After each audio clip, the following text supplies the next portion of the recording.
ಶಾಂತಿ TV YouTube channel subscribe ಮಾಡಿ, bell icon press ಮಾಡಿ.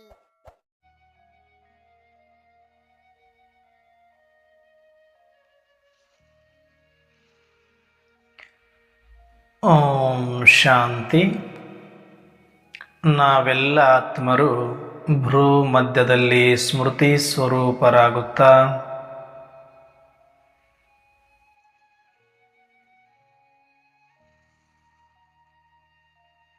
ನಾವೆಲ್ಲ ಆತ್ಮರ ತಂದೆ ಪರಂಪಿತ ಶಿವ ತಂದೆಯನ್ನ ಪರಮಧಾಮದಲ್ಲಿ ಸ್ಮರಿಸಿಕೊಂಡು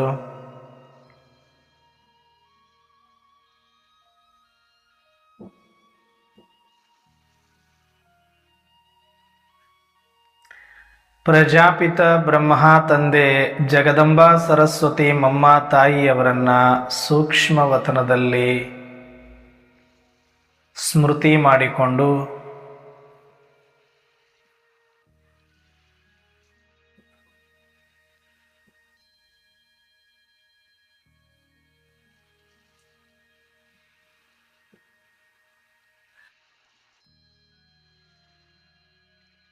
ಯಜ್ಞದ ಎಲ್ಲ ಆದಿರತ್ನರನ್ನ, ಎಲ್ಲ ನಿಮಿತ್ತ ಅಕ್ಕಂದಿರನ್ನ, ಸಮಸ್ತ ಈಶ್ವರಿಯ ಪರಿವಾರವನ್ನು ಸೂಕ್ಷ್ಮವಾಗಿ ಆಹ್ವಾನಿಸುತ್ತಾ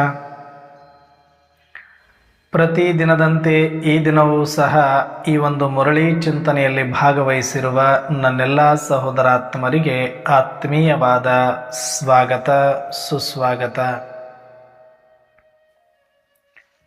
ಈ ದಿನ ಭಾನುವಾರ ಅವ್ಯಕ್ತ ಮುರಳಿ ಅವ್ಯಕ್ತ ಬಾಪ್ದಾದರವರ ಮಹಾವಾಕ್ಯವನ್ನು ಸಂಕ್ಷಿಪ್ತವಾಗಿ ಚಿಂತನೆ ಮಾಡೋಣ.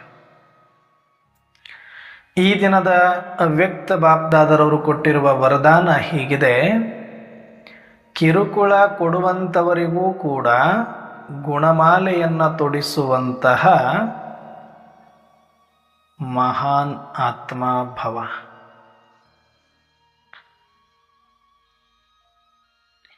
ಮಹಾನ್ ದೇವಾತ್ಮ ಭವ.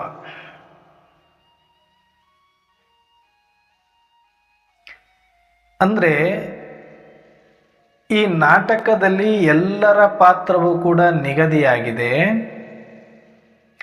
ಅವರವರ ಪಾತ್ರದಲ್ಲಿ ಎಲ್ಲ ಆತ್ಮರು ಕೂಡ ಎಕ್ಯುರೇಟ್ ಆಗಿ ಪಾತ್ರವನ್ನ ಅಭಿನಯಿಸ್ತಾ ಇದ್ದಾರೆ.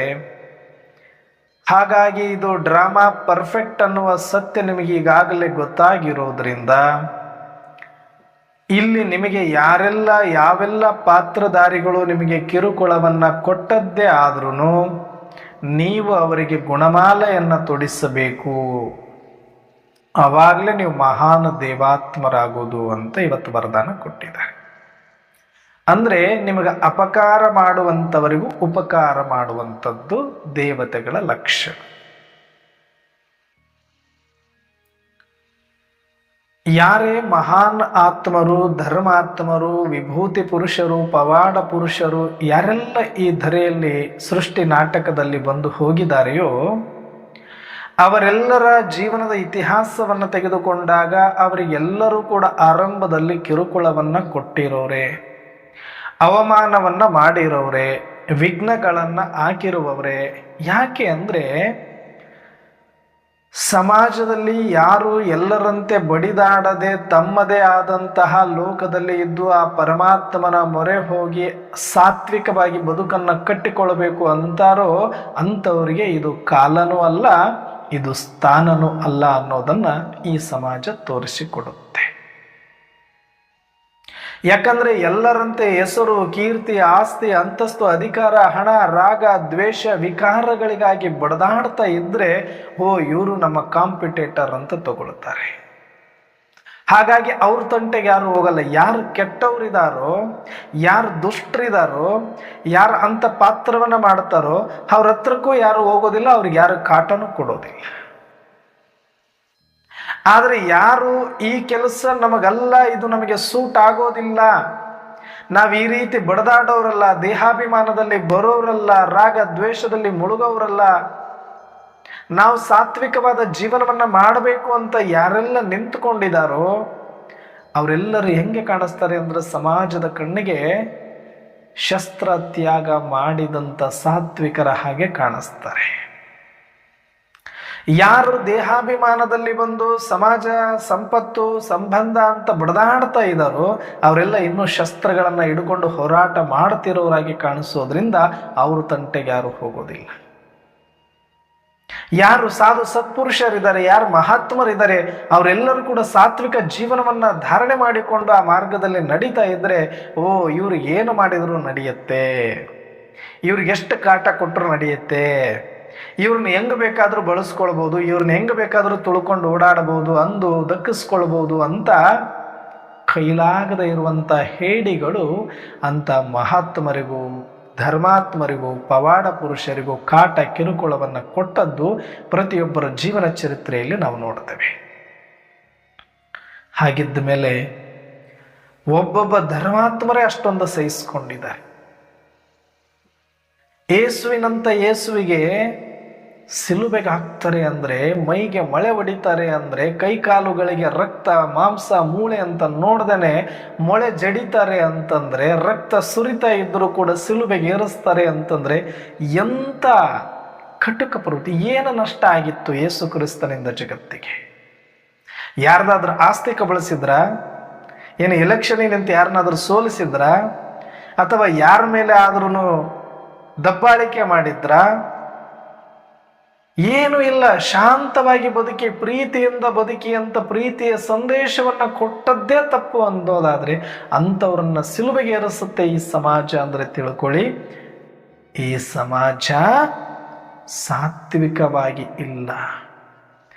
ತಮೋ ಪ್ರಧಾನವಾಗಿರುವುದರಿಂದ ಸಾತ್ವಿಕರು ಯಾರೇ ಕಂಡ್ರು ಕೂಡ ಅದಕ್ಕೆ ಆಗಿ ಬರುವುದಿಲ್ಲ. ಕ್ರೂರ ಮೃಗಗಳು ಇದ್ದ ಜಾಗದಲ್ಲಿ ಒಂದು ಸಾಧು ಪ್ರಾಣಿ ಹೋದರೆ ಹೇಗೆ ಎಲ್ಲವೂ ಅಟ್ಯಾಕ್ ಮಾಡಿ ತಿಂದು ಹರಿದು ಹಾಕಿ ಬಿಡುತ್ತವೆಯೋ, ಹಾಗೆ ಈ ಪ್ರಪಂಚ ಎಲ್ಲವೂ ಕ್ರೂರ ಮೃಗಗಳ ಒಂದು ಕಾಡಾದಾಗ ಇಲ್ಲಿ ಯಾರೋ ಒಬ್ಬರು ಸಾತ್ವಿಕ ಮಹಾತ್ಮರು, ಸಂತರು, ಧರ್ಮಾತ್ಮರು ಬಂದಾಗ ಅವ್ರ ಮೇಲೆ ಅಟ್ಯಾಕ್ ಮಾಡ್ತವೆ. ಇವ್ರ ಕೈಲಿ ಏನೂ ಆಗಲ್ಲ, ನಾನು ಏನು ಮಾಡಿದ್ರು ದಕ್ಕಿಸ್ಕೊಂಡು ಬಿಡ್ತೇನೆ ಅನ್ನುವಂಥ ಭ್ರಮೆಯಲ್ಲಿ ಇರ್ತವೆ. ಹಾಗಾಗಿನೇ ಯೇಸು ಕ್ರಿಸ್ತರಿಗೂ ಕಾಟ ಕೊಟ್ಟಿದ್ದು, ಗೌತಮ್ ಬುದ್ಧರಿಗೂ ಕಾಟ ಕೊಟ್ಟಿದ್ದು, ಬಸವಣ್ಣನಿಗೂ ಕಾಟ ಕೊಟ್ಟಿದ್ದು, ಗುರುನಾನಕರಿಗೂ ಕಾಟ ಕೊಟ್ಟಿದ್ದು, ಸಾಯಿಬಾಬರವರಿಗೂ ಕಾಟ ಕೊಟ್ಟಿದ್ದು, ಶಿಶುನಾಳ ಶರೀಫರಿಗೂ ಕಾಟ ಕೊಟ್ಟಿದ್ದು, ಸಿದ್ಧಾರೂಢರಿಗೂ ಕಾಟ ಕೊಟ್ಟಿದ್ದು. ಒಂದಲ್ಲ ಎರಡಲ್ಲ, ಸಿದ್ಧಾರೂಢರ ತಲೆ ಮೇಲೆ ಬೆಂಕಿ ಇಡುತ್ತಾರೆ. ಏನು ನಷ್ಟ ಆಗಿತ್ತು ಸಿದ್ಧಾರೂಢರಿಂದ?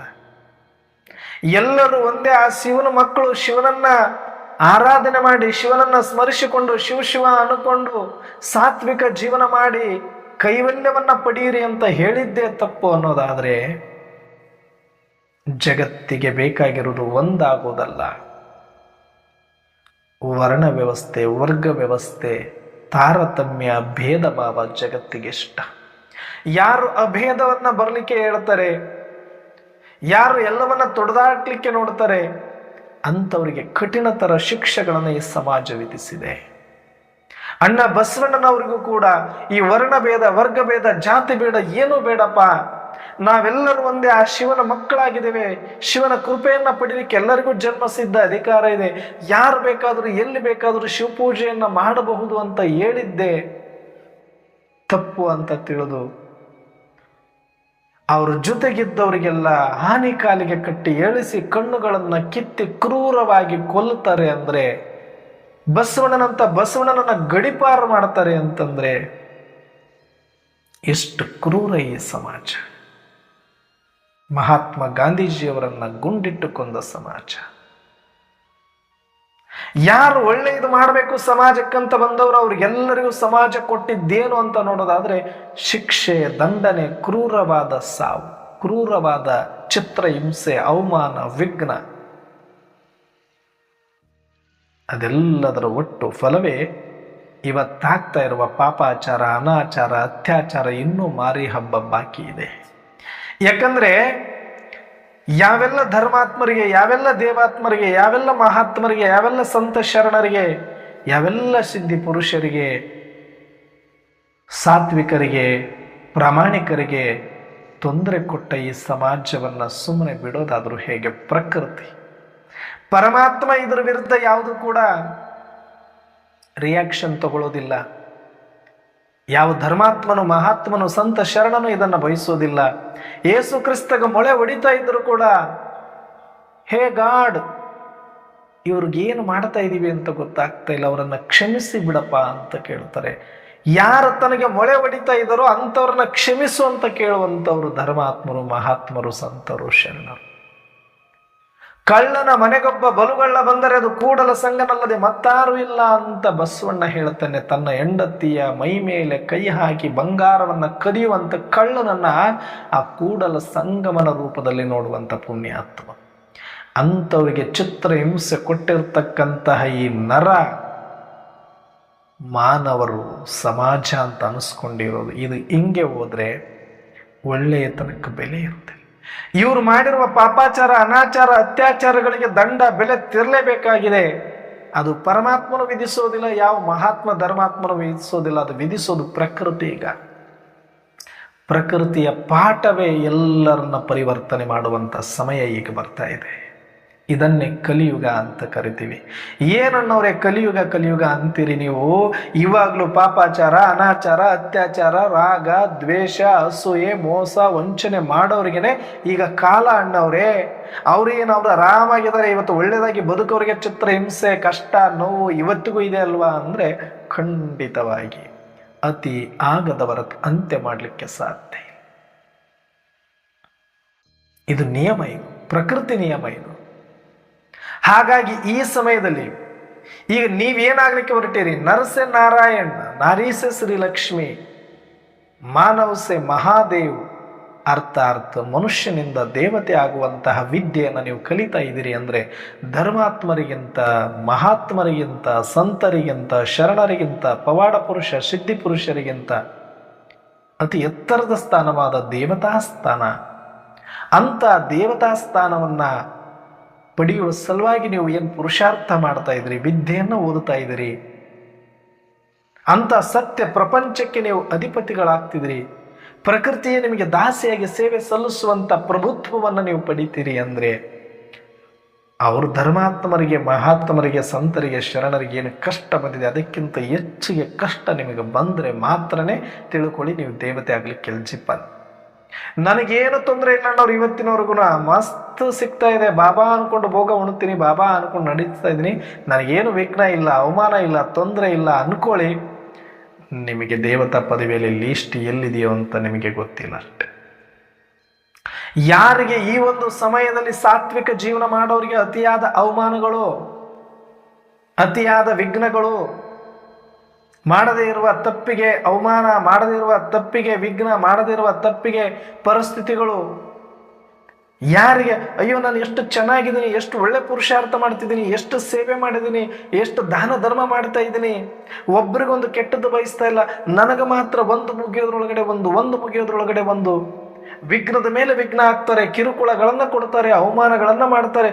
ಯಾಕಪ್ಪ ಬೇಕು ಈ ಪುರುಷಾರ್ಥ, ಈ ಸಾಧನೆ, ಈ ಮಾರ್ಗ ಅಂತ ಅನ್ನಿಸಿಬಿಡುತ್ತೆ ಅನ್ನೋರು ಯಾರಾದರೂ ನಿಮ್ಮಲ್ಲಿ ಇದ್ದೀರಿ ಅಂದರೆ ಇವತ್ತೇ ಬರೆದಿಟ್ಕೊಂಡ್ಬಿಡಿ, ನೀವು ಆಹೋ ಸೌಭಾಗ್ಯಶಾಲಿಗಳು. ಯಾಕಂದ್ರೆ ನಮ್ಮ ಅಪ್ಪ ಇದ್ದಾನೆ. ಈಗ ಅಪ್ಪನ ಜೊತೆಗಿದ್ದಾಗ ಎಂಥ ಪರಿಸ್ಥಿತಿ ಬಂದರೂ ಕೂಡ ಎದುರಿಸ್ಲಿಕ್ಕೆ ನನ್ನ ಶಕ್ತಿ ಸಾಲುತ್ತೋ ಇಲ್ಲ, ಆದ್ರೆ ನನ್ನ ಜೊತೆ ಪರಮಾತ್ಮ ಇದ್ದಾನೆ, ಸರ್ವಶಕ್ತಿವಂತ ಇದ್ದಾನೆ. ಈ ಸಮಯದಲ್ಲಿ ಯಾರು ಎಷ್ಟು ಏನೇ ಕಿರುಕುಳ ಕೊಟ್ಟರು ಕೂಡ I am ready to face ಅಂತ ನಿಂದಿರ್ಬೇಕು ನೀವು. ಯಾಕಂದ್ರೆ ನಾನಲ್ಲ, ಹಿಂದೆ ನಮ್ಮಪ್ಪ ಇದ್ದಾನೆ.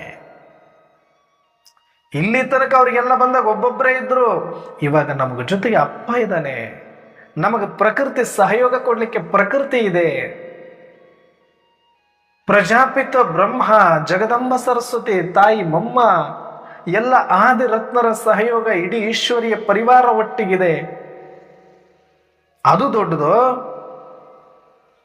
ಯಾರೋ ಒಬ್ರು ಏನೋ ಅಂದ್ರು ಅಂತ, ಯಾರೋ ಒಬ್ರು ಏನೋ ವಿಘ್ನ ಹಾಕಿದ್ರು ಅಂತ, ಏನೋ ಒಂದಷ್ಟು ಮಾಡಿದ್ರು ಅಂತ ಕಿರುಕುಳ ಅನ್ಕೊಳ್ಳೋದು, ನೋವು ಅನ್ಕೊಳ್ಳೋದು, ಇದನ್ನೇ ದೊಡ್ಡ ಬೆಟ್ಟದ ತರ ನೋಡ್ಬಿಟ್ರೆ ನಮ್ಮಂತ ಹೇಡಿಗಳು ಯಾರು ಇರೋದಿಲ್ಲ.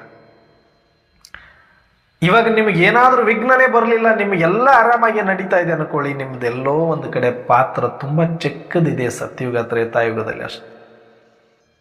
ಸಂಗಮ ಯುಗದಲ್ಲಿ ಯಾರಿಗೆಷ್ಟು ಕಠಿಣತರ ಪರೀಕ್ಷೆಗಳು, ವಿಘ್ನಗಳು, ಪರಿಸ್ಥಿತಿಗಳು, ಅವಮಾನಗಳು, ಅಷ್ಟು ದೊಡ್ಡ ಪದವಿ ಸತ್ಯಯುಗದಲ್ಲಿ.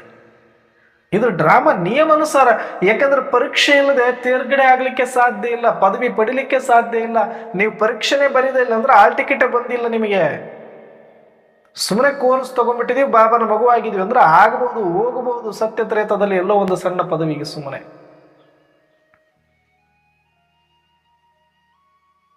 ನಾವು ಸುಮ್ಮನೆ ಎಲ್ಲೋ ಒಂದು ಕೋಟೆಯಲ್ಲಿ ಒಬ್ಬರಾಗೋದು ಬೇಡ, ಎಲ್ಲೋ ಮೂಲೆಯಲ್ಲಿ ಆಗಬಾರ್ದು. ಆದರೆ ಒಳ್ಳೆಯ ಒಂದು ಪದವಿಯನ್ನು ಡ್ರಾಮಾ ಅನುಸಾರ ನಾವು ಪಡಿಬೇಕು ಅಂದರೆ ಜಾಸ್ತಿ ವಿಘ್ನಗಳು ಬರಬೇಕು, ಜಾಸ್ತಿ ಕಷ್ಟ ಬರಬೇಕು, ಜಾಸ್ತಿ ಅವಮಾನಗಳಾಗಬೇಕು. ಏನು ಹೋಗೋದಿದ್ರೆ ಯಾರು ಅವಮಾನ ಮಾಡಿ ನಮಗೇನು ಹೋಗೋದಿದೆ? ಯಾರು ವಿಘ್ನ ಹಾಕಿ ನಮ್ಮನ್ನೇನು ಮಾಡೋರಿದ್ದಾರೆ? ಯಾರ ಕಷ್ಟ ಕಿರುಕುಳ ಕೊಟ್ಟು ಏನು ಕಿತ್ಕೊಳ್ಳೋದಿದೆ ನಮ್ಮ ಹತ್ರ? ಎಲ್ಲ ಖಾಲಿ ಮಾಡ್ಕೊಂಡು ಕೂತವ್ರು ನಾವು, ಖಾಲಿ ಮಾಡ್ಕೊಳ್ಳಕ್ಕೆ ಬಂದವ್ರು ನಾವು. ಏನಿದೆ ನಮ್ಮ ಹತ್ರ ಕಿತ್ಕೊಳ್ಳೋದು? ನಾವೇ ಜೇಬನ್ನ ಖಾಲಿ ಮಾಡ್ಕೊಂಡ್ಬಿಟ್ಟಿದೀವಿ ಅಂತಂದ್ರೆ ನೀವಿನ್ನೂ ಗಟ್ಟಿಯಾಗಿ ಹಿಡ್ಕೊಂಡು ಕೂತೀರಿ. ಸುಮ್ಮನೆ ಬಾಬನ ಮಾರ್ಗ ಅಂತ ಹೇಳಿ ಬಾಬಾ ಬಾಬಾ ಅಂತ ಇದ್ದು ಇಷ್ಟರಲ್ಲಿ ಒಂದಿಷ್ಟು ಇಷ್ಟೇನೋ ಕೊಟ್ಟು ಇಷ್ಟು ಗಟ್ಟಿಯಾಗಿ ಹಿಡ್ಕೊಂಡು ಕೂತ್ಕೊಂಡ್ರೆ ಇವರೇನೋ ಓಂ ಶಾಂತಿಗೆ ಹೋಗ್ತಾರೆ, ಇವರೆಲ್ಲ ಭಗವಂತನಿಗೆ ಕೊಟ್ಟು ಬಿಡ್ತಾರೆ, ಇವ್ರು ದರ್ಕೊಂಡು ತಿನ್ನಬೇಕು ಅಂತ ಕಾಯ್ತಾರೆ. ಖಾಲಿ ಮಾಡ್ಕೊಳ್ಳೋದು ಕಲ್ತಿದ್ರಿ ಅಂದ್ರೆ ನಿಶ್ಚಿಂತ ನೀವು. ಹಣ್ಣಿರೋ ಗಿಡಕ್ಕೆ ತಾನೇ ಕಲ್ಲು ಒಗಿತಾರೆ, ಜಾಲಿ ಗಿಡಕ್ಕೆ ಯಾರು ಒಗಿತಾರೆ? ನಿಮ್ಮ ಹತ್ರ ಏನೋ ಇಟ್ಟುಕೊಂಡಿರಿ ಅಂತ ಅರ್ಥ. ಹಾಗಂದ್ರೆ ನಮ್ಮ ಹತ್ರ ಏನು ಇಲ್ವಾ? ವಿಘ್ನ ಬರಲ್ವಾ? ಏನು ಇಲ್ಲದೆ ವಿಘ್ನ ಬಂದ್ರೆ ಭಾಗ್ಯವಂತರು ನೀವು. ಎಲ್ಲ ಇದೆ, ವಿಘ್ನ ಬರ್ತಾ ಇದೆ ಅಂದ್ರೆ ಇನ್ನೂ ನೀವು ಗಂಟುಗಾಲರಾಗಿದ್ರಿ. ಹಂಗಂದ್ರೆ ಏನನ್ನೋರು ಎಲ್ಲ ಕೊಟ್ಟು ಬಿಡ್ಬೇಕಾ? ಎಷ್ಟು ಸಾಧ್ಯನೋ ಅಷ್ಟು ಮಾಡಿ ಭಗವಂತನಿಗೆ ಹಾಕಿ. ಯಾವಾಗ ಹೋಗ್ತೀರಿ ಗೊತ್ತಿಲ್ಲ, ಯಾರಿಗೆ ಬಿಟ್ಟು ಹೋಗೋದಿದೆ. ಎಷ್ಟೋ ಆತ್ಮರು ನಾವು ನೋಡಿದೀವಿ, ಬಾಬನ ಮಕ್ಕಳಾಗಿದ್ದಾರೆ, ಸರೆಂಡರ್ ಆಗಿದ್ದಾರೆ, ನೌಕರಿ ಮಾಡ್ತಿದ್ರು. ಉದಾಹರಣೆ ನಾನು ಹೇಳ್ತಾ ಇರೋದು, ನಡೆದಿರೋ ಘಟನೆಗಳು ನಾನು ಹೇಳ್ತಾ ಇರೋದು. 50-60 ಲಕ್ಷ FD ಇಟ್ಟಿದ್ದಾರೆ, ಮಾಡುವಷ್ಟು ಭಗವಂತನ ಸೇವೆಗೆ ಯಜ್ಞಕ್ಕೆ ಹಾಕಿದ್ದಾರೆ. ಒಂದಷ್ಟು ಇನ್ಸೂರೆನ್ಸ್ಗಳನ್ನ ಮಾಡಿಕೊಂಡಿದ್ದಾರೆ. ಟಕ್ ಅಂತ ಶರೀರ ಬಿಟ್ಟರು. ಆದ್ರೆ ಭಗವಂತನಿಗೆ ಹೋಗಬೇಕು ಅಂತ ಅವ್ರು ಹೇಳಿದ್ರು ನಿಜ. ಬಟ್ ಕಾನೂನಾತ್ಮಕವಾಗಿ ಸರಿಯಾಗಿ ಮಾಡಿದ್ರೆ ಮುಗಿದೋಗ್ತಿತ್ತು. ಕೆಲವರು ಮಾಡಿ ಆ ಥರನೂ ಕೂಡ ಭಗವಂತನ ಹೆಸರಲ್ಲಿ ಕಾನೂನಾತ್ಮಕವಾಗಿ ಮಾಡಿ ಅದನ್ನು ಸಫಲ ಮಾಡಿಕೊಂಡವ್ರು ಇದ್ದಾರೆ. ಆದ್ರೆ ಇನ್ನು ಕೆಲವರಿಗೆ ಅದು ಹೆಂಗಾಗೋಗಿದೆ ಅಂದ್ರೆ, ಈ ಬದುಕಿನ ಭ್ರಮೆ ಹೆಂಗಿರುತ್ತೆ ಅಂದ್ರೆ, ಭಗವಂತನ ಮಕ್ಕಳಾಗಿ ಸರೆಂಡರ್ ಆಗಿ, ಸರೆಂಡರ್ ಅಂತಂದ್ರೆ ಏನು ಸಂಸಾರ ಬಿಟ್ಟು ಬಂದಿರೋರಂತಲ್ಲ, ಉದ್ಯೋಗ ವ್ಯಾಪಾರ ಮಾಡಿಕೊಂಡು ಹೆಂಡತಿ ಮಕ್ಕಳ ಜೊತೆ ಇದ್ದುಕೊಂಡು ಕೂಡ ನಿಮಗೆ ಎಷ್ಟು ಬೇಕು ಸಂಸಾರಕ್ಕೆ ಅಷ್ಟಿಟ್ಟು ಉಳಿದದ್ದನ್ನು ಸಫಲ ಮಾಡಿಕೊಂಡಿಲ್ಲ ಅಂದ್ರೆ ಅದಕ್ಕಾಗಿ ಬಡದಾಡ್ತಾರೆ. ನಾಳೆ ನೀವು ಬೆವರು ಸುರಿಸಿ ಕಷ್ಟಪಟ್ಟು ದುಡಿದು ಅದನ್ನು ಕಿತ್ಕೊಳ್ಳಕ್ ಅವರಿಗೆ ಜಗಳ ಹಚ್ಚಿ ಯಜ್ಞಕ್ಕೂ ಹೆಸರು ಕೆಡಿಸಿ ಎಷ್ಟೋ ಘಟನೆಗಳಾಗೋಗಿದೆ. ಇದು ಯಾಕೆಂದ್ರೆ ನಾವು ಇನ್ನೂ ಹಿಡ್ಕೊಳ್ತಾ ಇದ್ದೀವಿ ಗಟ್ಟಿಯಾಗಿ. ನಮಗಿನ್ನೂ ಬೇಕು ಬೇಕು, ನಾಳೆ ಏನಾಗುತ್ತೋ ನಾಡ್ದೇನಾಗುತ್ತೋ. ಬಾರದು ಬಪ್ಪದು ತಪ್ಪದು. ಯಾರಿಂಗ ಪೂರ್ತಿ ಅರ್ಪಣೆ ಆಗ್ತಾರೋ ಅವ್ರನ್ನ ಕಾಪಾಡ್ತಾನೆ ಭಗವಂತ. ನಿನ್ನ ಮೇಲೆ ನಿನಗೆ ನಂಬಿಕೆ ಇದೆ, ನಾನೇ ಕಾಪಾಡ್ಕೊಳ್ಬೇಕು, ಹಣ ಕಾಪಾಡುತ್ತೆ, ಜನ ಕಾಪಾಡ್ತಾರೆ ಅಂತ ನೀವಿನ್ನು ಎಲ್ಲಿ ತನಕ ಹಿಡ್ಕೊಳ್ತೀರಿ ಅಲ್ಲಿ ತನಕ ಪರಮಾತ್ಮನಿಗೆ ಅಲ್ಲಿ ಕೆಲಸನೇ ಇಲ್ಲ. ನಿಮ್ಮ ಹತ್ರ ಏನೋ ಒಂದಷ್ಟು ಇಟ್ಟುಕೊಂಡಿರೋದಕ್ಕೆ ನಿಮ್ಮದು ಕಿತ್ಕೋಬೇಕು ಅಂತ ಇವರು, ನಿಮ್ಮದು ಕಿತ್ಕೋಬೇಕು ಅಂತ ಇವರು ಕಿರುಕುಳ ಕೊಡ್ತಾರೆ, ಇವರು ಕಿರುಕುಳ ಕೊಡ್ತಾರೆ ಅಂದ್ರೆ ನಿಮ್ಮ ಹತ್ರ ಹಿಡ್ಕೊಂಡಿರೋದಕ್ಕೆ ತಾನೆ. ಖಾಲಿ ಮಾಡ್ಕೊಳ್ಳಿ ಫಸ್ಟ್. ಕುಲ ಹಾತ್ ಖಾಲಿ ಜೇಬ್ ಆದವ್ರಿಗೆ ನಿರ್ವಿಘ್ನ ಸ್ಥಿತಿ, ಅಲ್ಲಿ ತನಕ ಇಲ್ಲ. ನೀವು ಇಟ್ಕೊಂಡು ಕೂತ ವಿಘ್ನಗಳು ಬರ್ತಾವಂದ್ರೆ ತಪ್ಪು ನಿಮ್ಮದದು, ಡ್ರಾಮದ್ದಲ್ಲ. ಇಟ್ಕೊಂಡಾಗ ಎಲ್ಲಿ ಸಕ್ಕರೆ ಇದೆಯೋ ಅಲ್ಲಿ ಇರುವೆಗಳು ಬರದೇ ಬರುತ್ತೆ. ಮುಂದೆಂಗೆ ಏನಿದೆ, ಏನಕ್ಕೆ ಉಳಿಸ್ಕೋಬೇಕು ಈ ಶರೀರ? ಮೊನ್ನೆ ಒಬ್ಬರ ಹತ್ರ ಹೋಗಿದ್ವಿ, ಒಬ್ಬ ಸಂತರನ್ನ ಭೇಟಿಯಾದ್ವಿ. ಅವರೊಂದು ಮಾತು ಹೇಳಿದರು. ಅವ್ರ ಗುರುಗಳು ತುಂಬಾ ಮಹಾನ್ ಸಾಧನೆ ಮಾಡಿರುವಂಥವ್ರು. ಈಗ ಸದ್ಯ ನಾನು ನೋಡಿರೋ ಪೈಕಿ ಅವರು ನಮ್ಮ ಬ್ರಹ್ಮಕುಮಾರಿ ಸಂಸ್ಥೆಗೂ ಬಂದಿದ್ದಾರೆ, ಒಂದಷ್ಟು ಜ್ಞಾನನೂ ತಿಳ್ಕೊಂಡಿದ್ದಾರೆ. ಆದರೆ ಅವರು ಅದ್ವೈತ ಮಾರ್ಗದ ಸಿದ್ಧಾಂತದಲ್ಲಿ ಇದ್ರೂ ಕೂಡ ತುಂಬ ಚಂದ ಜ್ಞಾನದ ಅರ್ಥ ಮಾಡ್ಕೊಂಡಿದ್ದಾರೆ. ಮತ್ತು ನಾವು ಏನು ಬಾಬಾನ ಮಕ್ಕಳಾಗಿ ಈಗ ಆತ್ಮಿಕ ಸ್ಥಿತಿಯನ್ನು ಅನುಭವ ಮಾಡ್ತಾ ಇದ್ದೀವಿ, ಅವರು ಅದನ್ನು ಪ್ರಾಕ್ಟೀಸ್ ಮಾಡ್ತಾ ಅನುಭವದಲ್ಲಿದ್ದಾರೆ ಅನ್ನುವಂಥದ್ದು ನನಗೆ ಗೊತ್ತಾದ ಮೇಲೆ ಅವರ ಸಂಪರ್ಕ ನನ್ನ ಸಂಪರ್ಕ ತುಂಬ ಚೆನ್ನಾಗಿ ಆತ್ಮೀಯವಾಗಿ ಆಯಿತು. ಆಗ ಅವ್ರ ಗುರುಗಳು ಒಂದು ಮಾತು ಹೇಳ್ತಾ ಇದ್ದರಂತೆ. ಆರೋಗ್ಯ ಒಂದು ಸ್ವಲ್ಪ ಅವ್ರದ್ದು ಕೆಮ್ಮು ನೆಗಡಿ ಆ ಥರ ಆದಾಗ ಸುಮ್ಮನೆ ಒಬ್ಬರು ಭಕ್ತರು ಬಂದು ಒಂದು ಮಾತು ಕೇಳಿದ್ರು, ಅಪ್ಪ ಅವ್ರ ಆರೋಗ್ಯ ಹೆಂಗಿದೆ ಈಗ ಅಂತ. ತುಂಬ ಚೆನ್ನಾಗಿದ್ದಾರೆ, ಏನಿಲ್ಲ ಅಂಥದ್ದು. ಸುಮ್ಮನೆ ಕೇಳಿದರು ಅವರು. ಆವಾಗ ಒಂದು ಮಾತು ಹೇಳಿದರು ಅವರು. ನಮ್ಮ ಗುರುಗಳು ಒಂದು ಮಾತು ಹೇಳಿದ್ರು, ಅವರಿಗೆ ತುಂಬ ಹುಷಾರು ತಪ್ಪಿತ್ತು, ಸಾಕಷ್ಟು ಭಕ್ತ ಬಳಗ ಇತ್ತು. ರಾಯಚೂರಲ್ಲಿ ಚೆಕ್ ಮಾಡಿಸಿದ ಮೇಲೆ ಅವ್ರಿಗೇನಾಯಿತು, ಇಲ್ಲ ಹೈದ್ರಾಬಾದಿಗೆ ತೊಗೊಂಡೋಗ್ರಿ ಅಂತ ಹೇಳಿದರು. ಆವಾಗ ಅವರೆಲ್ಲರನ್ನ ಹೊರಗಡೆ ಕಳಿಸಿ ಆ ಭಕ್ತರನ್ನ, ಯಾರು ಶಿಷ್ಯ ಇದ್ದರು, ನಾನೇನು ಹೋಗ್ತೀನಿ ಅವ್ರನ್ನ, ಆ ಶರಣರನ್ನು ಕರೆದು, ಏನಪ್ಪ ಇದನ್ನು ಮತ್ತೆ ಹೈದ್ರಾಬಾದಿಗೆ ತೊಗೊಂಡೋಗ್ಬೇಕು ಅಂದ್ಕೊಂಡಿದ್ಯಾ ಅಂದ್ರಂತ. ಹೌದ್ರಪ್ಪ, ಎಲ್ಲರೂ ಇಷ್ಟಪಡ್ತಾರೆ, ಅಲ್ಲಿ ಹೋಗ್ಬಿಟ್ಟು ತೋರಿಸ್ಕೊಂಬರ್ಬೇಕು. ಸರಿ, ಇದನ್ನು ಎದಕ್ಕೆ ಉಳಿಸ್ಕೋಬೇಕು ಹೇಳು ಅಂತಂದ್ರಂತ. ಗುರುವಾಗಿ ಆ ಶಿಷ್ಯನಿಗೆ ಕೇಳ್ತಿದ್ದಾರೆ, ಶರಣರಿಗೆ. ಅವಾಗ ಇವರು ಶಿಷ್ಯ, ಅವರಿಗೆ ಇವರು ಶಿಷ್ಯ ಆಗಿದ್ರು. ಈಗ ಯಾರು ನಾನು ಮಹಾತ್ಮ ಅಂತೀನಿ ಅವರು. ಅವಾಗ ಅವ್ರಿಗೆ ಕೇಳಿದ್ರಂತ, ಯಾವಾಗ ಗುರುವಿನ ಶರೀರ ಉಳಿಸ್ಕೊಳ್ಬೇಕು ಅಂದರೆ ಗುರು ಏನು ಕಲಿತಿದ್ದಾನೆ, ಏನು ತಿಳ್ಕೊಂಡಿದ್ದಾನೆ, ಅದನ್ನು ಏನಾದರೂ ಮುಚ್ಚಿಟ್ಕೊಂಡಿದ್ದೀನಿ ಅಂತ ಅನಿಸಿದರೆ ಇದನ್ನು ಉಳಿಸ್ಕೋ ಕಷ್ಟಪಟ್ಟು. ಯಾರಿಗೆ ಹೇಳ್ತಾ ಇರೋದು? ಅವ್ರ ಶಿಷ್ಯನಿಗೆ. ಇವಾಗ ಯಾರು ಮಹಾತ್ಮರು ಇದ್ದಾರೆ ಅವ್ರಿಗೆ ಹೇಳ್ತಾ ಇದ್ರಂತ. ಡೋರ್ ಕ್ಲೋಸ್ ಮಾಡಿ ಎಲ್ಲರನ್ನ ಹೊರಗಡೆ ಭಕ್ತರನ್ನ ಕಳಿಸಿ ಇವರಿಗೆ ಮರಿ ಶಿಷ್ಯನಿಗೆ ಹೇಳ್ತಾ ಇದ್ರಂತ, ನಾನು ಇಲ್ಲಿ ತನಕ ಏನೆಲ್ಲ ಕಲಿತು ತಿಳಿದು ಅನುಭವಿಸಿದ್ದೀನಿ ಅದನ್ನು ನಿನ್ನ ಹತ್ರ ಏನಾದರೂ ಮುಚ್ಚಿಟ್ಟಿದ್ದೀನಿ ಅಂದರೆ ನಮ್ಮ ಗುರುಗಳ ಶರೀರ ಇನ್ನೂ ಅವಶ್ಯಕತೆ ಐತಿ ಅಂದ್ರೆ ಒಂದು. ಇಲ್ಲ, ನಾನು ಏನು ತಿಳ್ಕೊಳ್ಬೇಕಾಗಿತ್ತೋ ಅದು ಇನ್ನೂ ತಿಳ್ಕೊಳ್ಳೋದು ಬಾಕಿ ಇದ್ದರೆ ನಾನು ಉಳಿಸ್ಕೊಳ್ಬೇಕು ಅಂತೀನಿ. ಸಾಕು, ನನಗೆ ಜನ್ಮಕ್ಕೆ ಎಷ್ಟು ತಿಳ್ಕೊಳ್ಬೇಕಷ್ಟು ತಿಳ್ಕೊಂಡು ಅನುಭವ ಮಾಡೀನಿ. ನಿನಗೇನು ತಿಳಿಸ್ಬೇಕಾಗಿತ್ತು ಅದನ್ನು ತಿಳಿಸೀನಿ. ಇನ್ನು ಇದನ್ನು ಉಳಿಸ್ಕೊಳ್ಳುವ ಅವಶ್ಯಕತೆ ಇಲ್ಲ. ನನ್ನ ಜೀವನ ಪರ್ಯಂತ ಇದರಲ್ಲೇ ಸಾಫಲ್ಯ ಮಾಡಿಕೊಂಡಿದ್ದೀನಿ. ಇನ್ನು ಇದನ್ನು ಹಿಡ್ಕೊಳ್ಳೋದ್ರಿಂದ ನಷ್ಟವೇ ಹೊರತಾಗಿ ಅದರಿಂದ ಯಾವ ಪ್ರಾಪ್ತಿನೂ ಇಲ್ಲ. ಹಾಗಾಗಿ ಇದನ್ನ ಯಾಕಪ್ಪ ಕರ್ಕೊಂಡು ಹೋಗ್ತಿದ್ದೀವಿ, ಬೇಡ ಅಂದ್ರಂಥವ್ರು. ಇಲ್ಲರಪ್ಪ, ಹೈದ್ರಾಬಾದಿಗೆ ಹೋಗಿ ಒಂದು ಸಲ ನೋಡ್ಕೊಂಡು ಬಂದುಬಿಡೋಣ. ಸರಿ, ಹೈದ್ರಾಬಾದ್ ನೋಡ್ಕೊಂಡು ಬರ್ಬೇಕು ತಾನೇ, ರೆಡಿ ಮಾಡು ಗಾಡಿ. ಅದು ಗಾಡಿ ಒಳಗಡೆ ಕೂತರು. ಇವ್ರನ್ನ ಕರ್ಕೊಂಡು ಹೈದ್ರಾಬಾದ್ ಮುಟ್ಟಿದ್ರು. ಆಮೇಲೆ ಹೈದ್ರಾಬಾದ್ಗೆ ಹೋದ್ಮೇಲೆ ಡಾಕ್ಟರ್ ಹತ್ರ ಹೋಗಿ ಅವ್ರು ತೋರಿಸ್ಬೇಕಾದ್ರೆ ಡಾಕ್ಟರ್ ಕೇಳಿದ್ರಂತ. ಬಂದು ಫಸ್ಟ್ ಪ್ರೈಮರಿ ಚೆಕ್ ಮಾಡ್ತಾರಲ್ಲ, ಮಾಡಬೇಕಾದ್ರೆ ಡಾಕ್ಟ್ರಿಗೆ ಕೇಳಿದ್ರಂತ. ಹಿಂದಿಯಲ್ಲಿ ಮಾತಾಡ್ತಾ ಇದ್ರಂಥವ್ರು. ಅವತ್ತೇ ಫಸ್ಟ್ ನಾನು ಅವರಿಂದ ಅಂತ ಹಿಂದಿ ಕೇಳಿದ್ದು ಅಂತ ಹೇಳಿದರು. ಅಂದರೆ ಮಹಾತ್ಮರು ಎಷ್ಟು ಸಲ ಗುಪ್ತವಾಗಿರ್ತಾರೆ ಅನ್ನೋದು ಗೊತ್ತಾಗೋದಿಲ್ಲ ಅಂತ. ಆವಾಗ ಅವ್ರು ಹಿಂದಿಯಲ್ಲಿ ಮಾತಾಡ್ತಾ ಇದ್ರಂತೆ, ಆಪ ಬಚ್ಚಾ ಸಕ್ತಾ ಹೈ, ನೀವಿದನ್ನ ಉಳಿಸ್ತೀರಾ ಅಂತ ಕೇಳಿದ್ರಂಥವ್ರಿಗೆ. ಏನೋ ಪ್ರಯತ್ನ ಮಾಡ್ತೀನಿ ಅಂದ್ರಂತೆ. ಆವಾಗ ನಗ್ತಾ ಇದ್ರಂತೆ ಇವರು. ಪ್ರಯತ್ನ ಅಷ್ಟೇ ಮಾಡ್ಬೋದು, ಉಳಿಸ್ಕೊಳ್ಳೋಕೆ ಯಾರಿಂದನೂ ಆಗಲ್ಲಪ್ಪ ಅಂತ ಹೇಳ್ಬಿಟ್ಟು ಅವ್ರ ಹತ್ರನೂ ಏನೋ ಮಾತಾಡಿದ್ರಂತೆ. ಮಾತಾಡಿದ ಮೇಲೆ ಆಯ್ತಲ್ಲಪ್ಪ, ಹೈದ್ರಾಬಾದ್ ತೋರಿಸಲ್ಲ, ವಾಪಸ್ ಕರ್ಕೊಂಡು ಹೋಗು. ನಾನು ಒಂದು ತಿಂಗಳು ಆದ್ರೂ ನನ್ನ ಮಠದೊಳಗಡೆ ಇದ್ಕೊಂಡು ಎಲ್ಲ ಭಕ್ತರ ಜೊತೆ ಮಾತಾಡ್ತಾ ಅವ್ರ ಜೊತೆ ಇದ್ದು ನಾನು ಅಂತಿಮ ಸಮಯ ಕಳೆಯೋಕ್ಕೆ ಇಷ್ಟಪಡ್ತೀನಿ ಅಂತ ಟ್ರೀಟ್ಮೆಂಟೇ ತೊಗೊಳ್ಳಿಲ್ಲ ಅಂತ. ಹೈದ್ರಾಬಾದ್ ಮುಟ್ಟಿ ಹಾಸ್ಪಿಟ್ಲಿಗೆ ಹೋಗಿ ಡಾಕ್ಟರ್ನ ಮಾತಾಡಿಸ್ಕೊಂಡು ವಾಪಸ್ ಇವ್ರಂಗೆ ಅದೇ ಒಂದು ಆಂಬುಲೆನ್ಸಲ್ಲಿ ಬಂದು 1 ತಿಂಗಳು ಕರೆಕ್ಟಾಗಿ ಮಠದೊಳಗಡೆ ಇದ್ರಂತ. ಅವ್ರ ಶಿಷ್ಯರ ಹತ್ರ, ಭಕ್ತರ ಹತ್ರ, ಎಲ್ಲರ ಹತ್ರ ನಿರಂತರವಾಗಿ ಮಾತಾಡ್ತಾ ಕರೆಕ್ಟ್ 1 ತಿಂಗಳಿಗೆ ಶರೀರ ಬಿಟ್ಟರು ಅಂತ ಹೇಳಿದರು. ಅಂದರೆ ಶರೀರ ಯಾಕೆ ಉಳಿಸ್ಕೊಳ್ಬೇಕು ಅಂದರೆ, ನಾನಾರು ಅನ್ನುವ ಸತ್ಯವನ್ನು ಸರಿಯಾಗಿ ಅರ್ಥ ಮಾಡ್ಕೊಂಡಿಲ್ಲ ಅಂದರೆ ಈ ಮಾನವ ಜನ್ಮಕ್ಕೆ ಬಂದಿದ್ದೀವಿ ಅಂದರೆ ಎಲ್ಲರೂ ಮಾನವರಾಗಿಯೇ ಹುಟ್ಟುತ್ತೀವಿ. ಆದರೆ ಅದರೊಳಗಡೆ ಈ ಬುದ್ಧಿ ಬರೋದು, ಆಧ್ಯಾತ್ಮಿಕ ಮಾರ್ಗದ ಕಡೆಗೆ ಮುಖ ಮಾಡುವಂಥ ಒಂದು ಅದೃಷ್ಟ ಬರೋದು ಅಪರೂಪ. ಅದು ಬಂದಾಗ ಸರಿಯಾಗಿ ತಿಳ್ಕೊಳ್ಬೇಕು. ಅದಕ್ಕೆ ಈ ಶರೀರ ಉಳಿಸ್ಕೊಳ್ಬೇಕಾಗತ್ತೆ. ಯಾಕಂದರೆ ನೋಡೋದಿರುತ್ತೆ, ಕೇಳೋದಿರುತ್ತೆ, ಅಧ್ಯಯನ ಮಾಡೋದಿರುತ್ತೆ, ಅಥವಾ ಗುರುಗಳು ಅಥವಾ ಯಾರದ್ದೋ ಒಂದು ಸಮಾಜದ ಸೇವೆ ಮಾಡೋದಿರುತ್ತೆ. ಅದಕ್ಕಾಗಿ ಇದನ್ನು ಬಳಸ್ಕೊಳ್ಬೇಕು. ಒಂದು, ನಾವು ತಿಳ್ಕೊಳ್ಳೋದಕ್ಕೆ, ಅನುಭವ ಮಾಡೋದು. ಇನ್ನೊಂದು, ತಿಳ್ಕೊಂಡಿದ್ದನ್ನು ಹೇಳಲಿಲ್ಲ ಅಂದ್ರೂ ತಪ್ಪಾಗತ್ತೆ. ಅದಕ್ಕೆ ಹೇಳೋದಕ್ಕೂ ಇದನ್ನು ಉಳಿಸ್ಕೊಳ್ಬೇಕಾಗತ್ತೆ. ತಿಳ್ಕೊಂಡು ಕೇಳಿ ಅನುಭವ ಮಾಡಿ ಹೇಳಿದ ಮೇಲೆ ಇದು ಏನಕ್ಕೆ ಬೇಕು ನಮಗೆ? ಇದು ಇಲ್ಲದೆ ಬದುಕುವವರು ನಾವು, ನಿರಾಧಾರಿಗಳು ನಾವು. ಅದಕ್ಕೆ ಇದರ ಅವಶ್ಯಕತೆ ಇಲ್ಲ ಅಂತ ಹೇಳಿದ್ರಂಥವ್ರಿಗೂ. ಯಾಕೆ ಈ ಮಾತು ಹೇಳ್ತೀನಿ ಅಂದರೆ, ಏನಕ್ಕೆ ಶರೀರ ಉಳಿಸ್ಕೊಳ್ಬೇಕು ಅಂತ ಬಯಸ್ತಾ ಇದ್ರಿ ನಾವು ಅಂತ ನನಗೂ ಒಂದು ಪ್ರಶ್ನೆ ಬಂತು. ಬಹಳ ಜನಕ್ಕೆ ಏನಿದೆ ಅಂದರೆ, ನಮ್ಮ BKಯಲ್ಲಿ ಹೆಲ್ತ್ ಕಾನ್ಷಿಯಸ್ ಆಗಬಾರ್ದು ಅಂತಲ್ಲ. ಇವತ್ತಿನ ಕಾಲದಲ್ಲಿ ನಾವು ಫುಡ್ ಕಾನ್ಷಿಯಸ್, ಹೆಲ್ತ್ ಕಾನ್ಷಿಯಸ್ ಆಗೋದು ತಪ್ಪೇ ಅಲ್ಲ. ಆದರೆ ಅದು ಓವರ್ ಕಾನ್ಷಿಯಸ್ ಆಗಬಾರ್ದು. ಅದು ಒಂದು ಮೇಂಟೆನೆನ್ಸ್ ಆಗಿರಬೇಕು, ಅದೇ ಲೈಫ್ ಆಗಬಾರ್ದು. ಒಂದು ಇನ್ಸ್ಟ್ರೂಮೆಂಟ್ ಥರ ನೋಡಬೇಕು.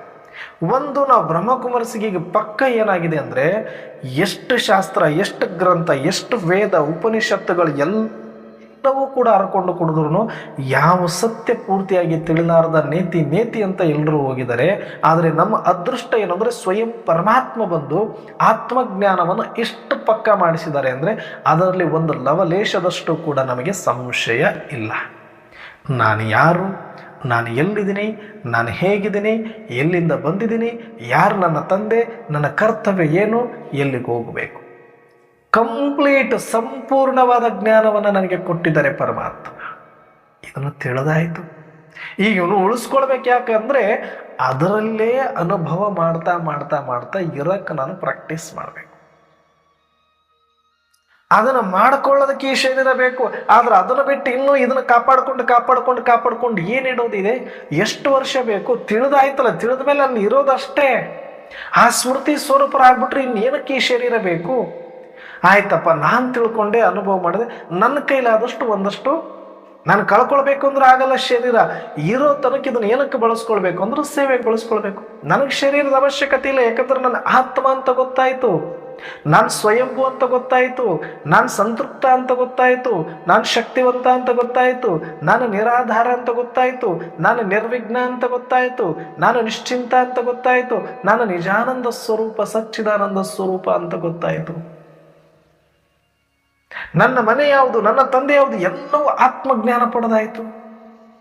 ಎಷ್ಟು ನಿರಾಧಾರ, ಎಷ್ಟು ನಿರ್ವಿಘ್ನ, ಎಷ್ಟು ನಿಶ್ಚಿಂತ ಈಗ ನಮ್ಮ ಜೀವನ. ಅದಕ್ಕೆ ಯಾವುದು ಹಣ ಬೇಕಿಲ್ಲ ರೀ, ಅದಕ್ಕೆ ಊಟ ಬೇಕಿಲ್ಲ, ನೀರು ಬೇಕಿಲ್ಲ, ಗಾಳಿ ಬೇಕಿಲ್ಲ, ಸ್ವಯಂ ಚೈತನ್ಯ ನಾನು. ಇನ್ನೇನಕ್ಕೆ ಈ ಶರೀರ? ನಮಗಂತೂ ಬೇಕಾಗಿಲ್ಲ. ಎಷ್ಟು ಸೇವೆ ಮಾಡ್ಬೇಕಲ್ರಿ, ಇರೋ ತನಕ ಬಳಸ್ಕೊ. ಪಾತ್ರೆಯಲ್ಲಿ ತನಕ ಇರುತ್ತೆ, ಅದನ್ನಂತೂ ನಾವು ತೆಗಿಯಕ್ಕಾಗಲ್ಲ.